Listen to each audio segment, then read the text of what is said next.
नमस्कार। इस वक्त भारतीय मीडिया मोदी की गारंटी से भरा पड़ा हुआ है, पटा पड़ा हुआ है। इस वक्त अखबारों में हर पन्ने पर लगभग और हर दिन आपको मोदी की गारंटी के विज्ञापन दिख रहे हैं।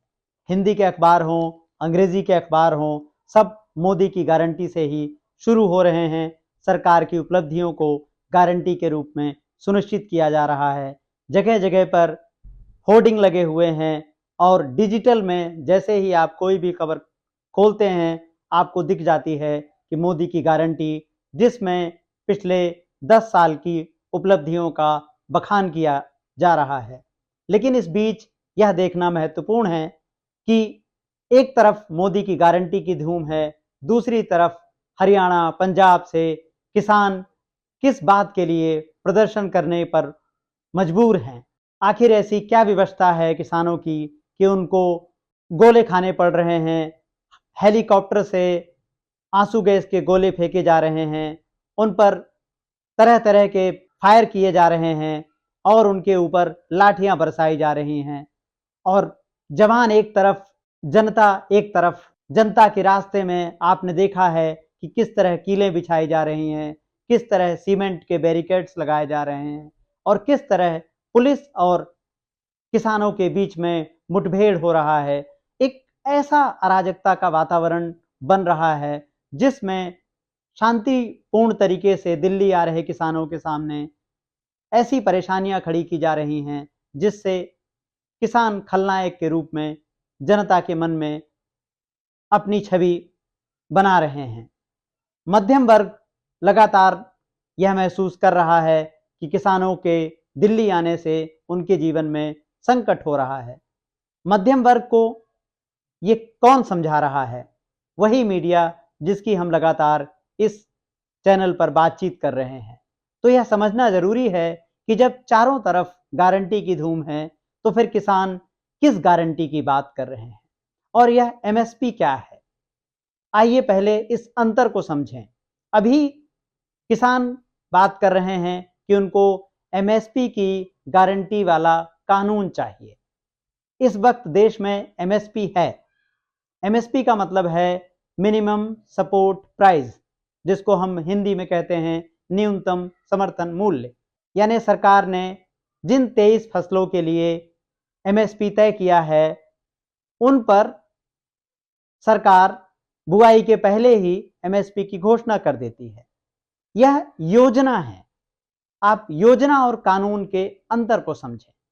अभी पिछले दिनों मध्य प्रदेश चुनाव में आपने देखा कि लाडली लक्ष्मी योजना की या लाडली बहना योजना की कामयाबी की बात लगातार मीडिया में लिखी गई। यह लाडली लक्ष्मी योजना, लाडली बहना योजना क्या है? लाडली बहना योजना में महिलाओं को हर महीने तय रकम देने की बात की गई थी।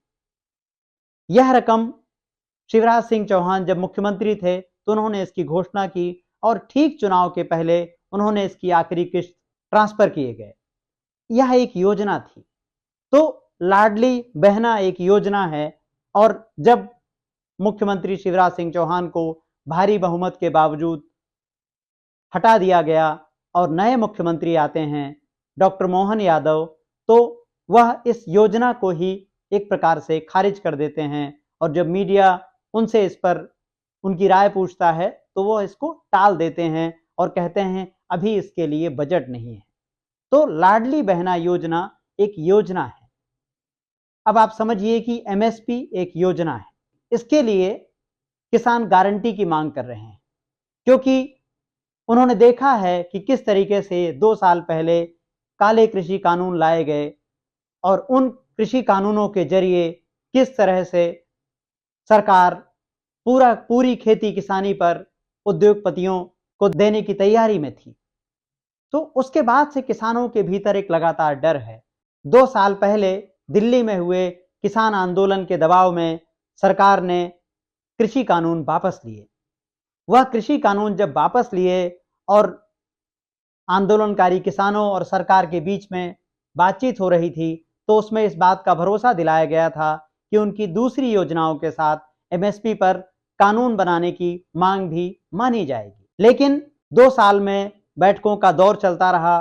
सरकार ने जो कमेटी बनाई थी उसकी बैठकें चलती रहीं, लेकिन एमएसपी पर कानून बनाने की बात को सरकार लगातार टालती रही। अभी आपने देखा होगा कि कुछ दिन पहले भारत में हरित क्रांति के जनक कहे जाने वाले डॉक्टर एमएस स्वामीनाथन को भारत रत्न देने की घोषणा सरकार ने की। सरकार ने जैसे ही स्वामीनाथन को भारत रत्न देने की घोषणा की, उसके बाद यह मांग फिर से एक बार आई कि उनकी सिफारिशों का क्या हुआ।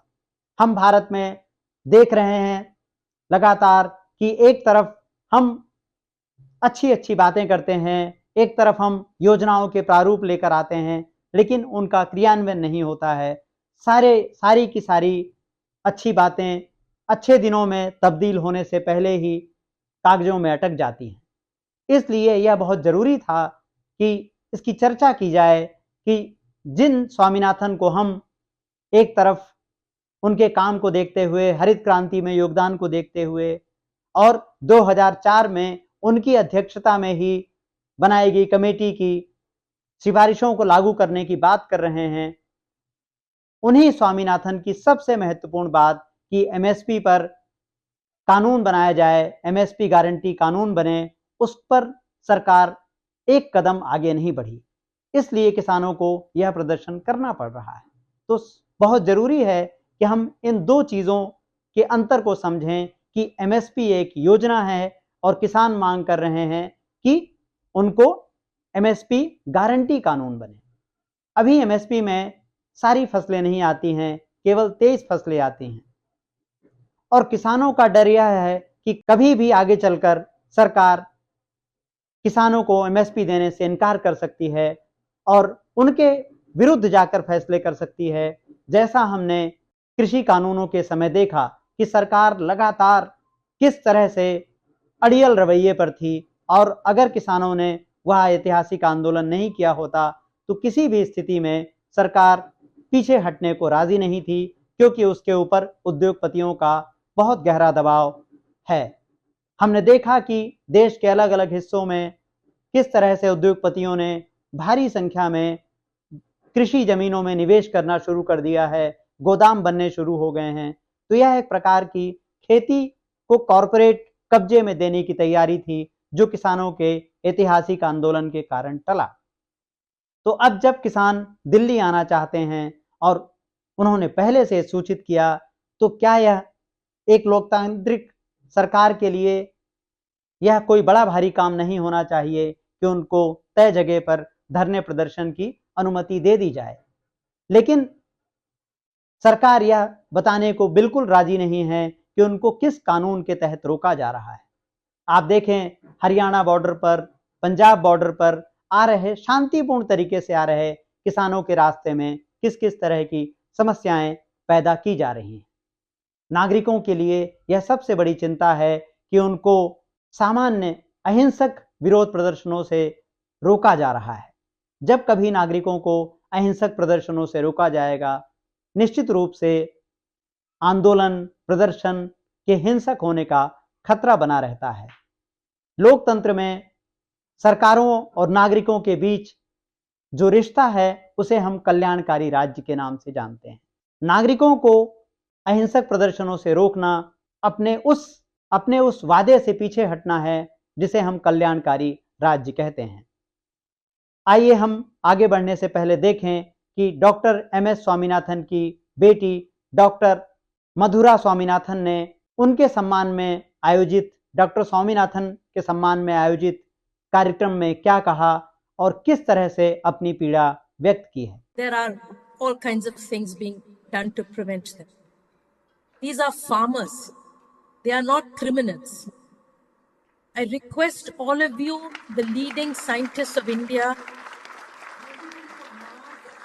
have to talk to our Annadatas. We cannot treat them as criminals. We have to find solutions. Please, this is my request. I think if we have to continue and honor MS Swaminathan, we have to take the farmers with us in whatever strategy that we are planning for the future. Thank you.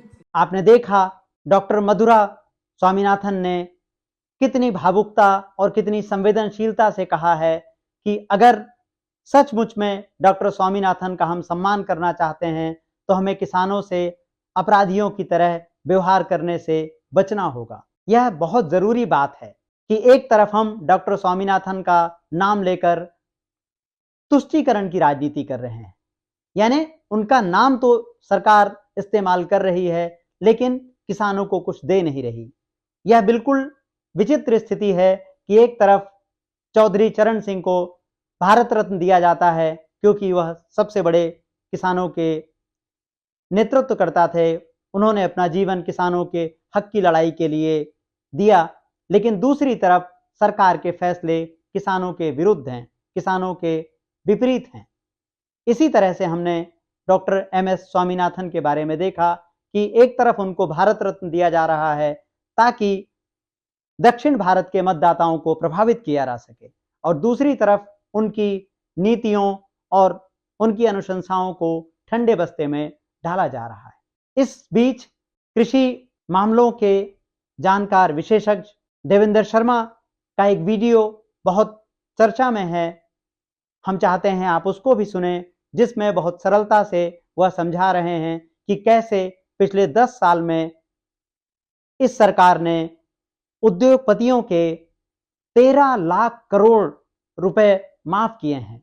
कभी मैंने देखा नहीं कि जो corporate के जो bosses हैं वो जंतर मंतर पे बैठकर डिमांड करें कि हमारा कर्जा जो है, बैड लोन जो हो गया है, उसको माफ किया जाए। पिछले 10 सालों में देखें तो हमने तकरीबन 13 लाख करोड़ रुपया कॉर्पोरेट का जो बैड लोन है वो हमने माफ किया है। लेकिन जब किसानों को अपना एमएसपी मांगना हो या किसी भी फसल के ऊपर वो डिमांड करें कि भाई हमारी खरीद नहीं हो रही है या दाम नीचे गिर रहे हैं और किसानों को सड़कों पर आना पड़ता है, लाठियां खानी पड़ती हैं और कई जगह पे इतने भयंकर प्रोटेस्ट उनको सहने पड़ते हैं, किसानों को मजबूरन सड़कों पर आना पड़ता है, तभी जाके उनकी थोड़ी बहुत सुनवाई होती है। तो दुख होता है जब किसानों को हर बार प्रोटेस्ट करना पड़ता है और लोगों का ये इंप्रेशन है कि ये किसान तो जानबूझ। तो आप देखिए कि उद्योगपतियों का कर्जा सरकार कितनी आसानी से माफ कर रही है।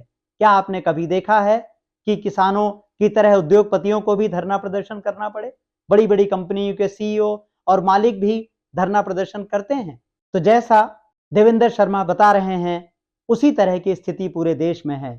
किसानों को अपने हक की लड़ाई लड़ने के लिए सड़कों पर आना पड़ता है और उनके सड़कों पर आने को गोदी मीडिया, तरफदार मीडिया, दंडवत मीडिया नागरिकों के विरुद्ध बताता है और लगातार अखबार और टेलीविजन दिखा रहे हैं कि कैसे किसानों के प्रदर्शन से नागरिकों को परेशानी हो रही है। उस अन्नदाता के प्रदर्शन से परेशानी हो रही है जिसके कारण हम सब जीवित हैं, क्योंकि भोजन का दूसरा कोई विकल्प हमारे सामने नहीं है। और हम कैसे मनुष्यता और मानवता की सबसे बड़ी सेवा करने वाले किसानों को उनके हकों से वंचित कर सकते हैं। इस सारे विवाद के बीच, किसानों के प्रदर्शन के बीच और सरकार की ओर से अड़ियल रवैये के बीच कांग्रेस ने घोषणा की है कि वह किसानों को एमएसपी गारंटी कानून देगी। भारत जोड़ो न्याय यात्रा पर निकले राहुल गांधी ने एमएसपी गारंटी कानून के बारे में पार्टी के वचन को दोहराया है और इसे किसानों के न्याय से जोड़कर देखा है। इस बीच कांग्रेस ने किसान न्याय गारंटी की घोषणा की है। कांग्रेस ने कहा है हर किसान को फसल पर स्वामीनाथन कमीशन के अनुसार एमएसपी की कानून गारंटी मिलेगी। कांग्रेस की घोषणा के बाद बीजेपी ने उन पर पलटवार किए हैं और स्वामीनाथन आयोग की रिपोर्ट पर तरह तरह के दावे और प्रतिदावे किए जा रहे हैं। लेकिन इस बीच यह समझना जरूरी है कि कैसे 10 साल में इस सरकार ने उद्योगपतियों को 13 लाख करोड़ रुपए की छूट दी है और दूसरी ओर मीडिया में भ्रम फैलाए जा रहे हैं कि एमएसपी गारंटी कानून बनने से महंगाई बढ़ जाएगी। हिंदुस्तान अखबार की एक खबर आप देखिए, यह खबर यह दावा कर रही है कि अगर यह गारंटी कानून बना तो सरकार पर 10 लाख करोड़ की अतिरिक्त लागत आएगी, अतिरिक्त भार पड़ेगा। इस तरह की अलग अलग खबरें अनुमान के आधार पर, विश्लेषण के आधार पर मीडिया में प्रमुखता से छापी जा रही हैं, लेकिन किसी भी तर्क में इस बात का उत्तर नहीं है कि जब पूंजीपतियों के लाखों करोड़ों रुपए माफ किए जा सकते हैं तो किसानों के लिए इस तरह के प्रावधान में क्या समस्या आ रही है। किसानों को केवल जुमलों से टरकाया जाता है। कुछ समय तक उनको आप आश्वासन देते हैं, ठीक चुनाव के पहले आप आश्वासन देते हैं और 5 साल तक उनकी कमाई दुगनी करने के बारे में कोई भी बात हमें दिखाई नहीं देती या कोई भी फैसला हमको दिखाई नहीं देता। एक बात और समझनी जरूरी है कि कुछ समय पहले ही जी न्यूज के मालिक सुभाष चंद्रा का सरकार ने 5,000 करोड़ रुपया माफ किया है। यह 5,000 करोड़ रुपया उन्होंने बैंक से लिया था। तो एक और सुभाष चंद्रा का कर्जा माफ किया जाता है, दूसरी ओर किसानों को प्रदर्शन करने के लिए दिल्ली पहुंचने तक के लिए लाठियां खानी पड़ती हैं और मीडिया लगातार दिखा रहा है कि किसानों के राजधानी की ओर आने से क्या-क्या संकट पैदा हो रहे हैं। इसलिए बहुत सावधानी से इन विषयों को समझिए और देखिए कि कैसे इस देश की सबसे बड़ी आबादी जो कृषि में शामिल है, कैसे उसको खलनायक की तरह पेश किया जा रहा है। यहाँ एक सवाल और सोशल मीडिया पर लगातार वायरल हो रहा है कि आखिर इस प्रदर्शन में देश भर के किसान क्यों नहीं हैं, इसमें हरियाणा और पंजाब के किसान ही क्यों हैं। इसको समझना बहुत मुश्किल नहीं है, बशर्ते आप वायरल की जगह अपने विवेक पर भरोसा करें।